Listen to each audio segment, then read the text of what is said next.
You and I grew up middle class, never really being in a position of food insecurity, so WIC wasn't really a thing. But when I started working for a mental health agency, I would go visit clients, and many of them were on WIC. I had more of an academic understanding of WIC when I was studying in college about resources available to lower income families.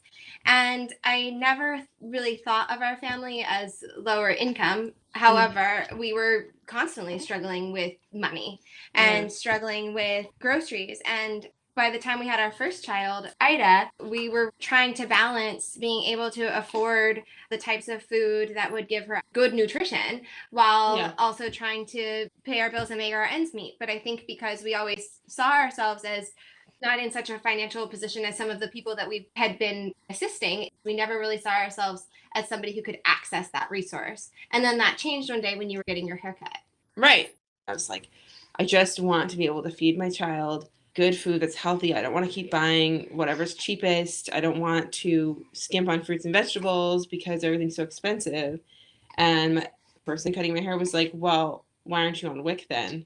I was like, what are you talking about? I don't qualify for WIC. And she asked if Ida was on Vermont Medicaid for children. And I was like, yeah. And she said that we could get WIC. And she kept raving about how great it was and how she felt like she could afford to feed her daughter healthy stuff and not worry so much about groceries. So then I, based on that information, took Ida to our first WIC appointment.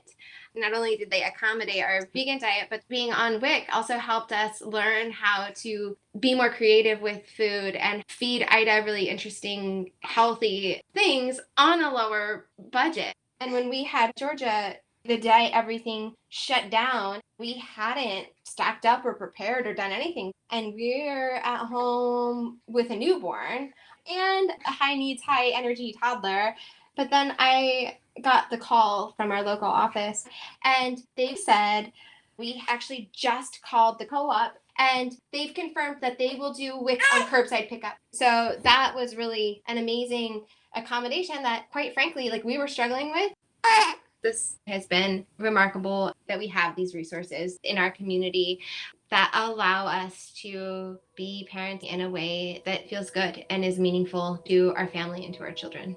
Yeah, it's really beautiful.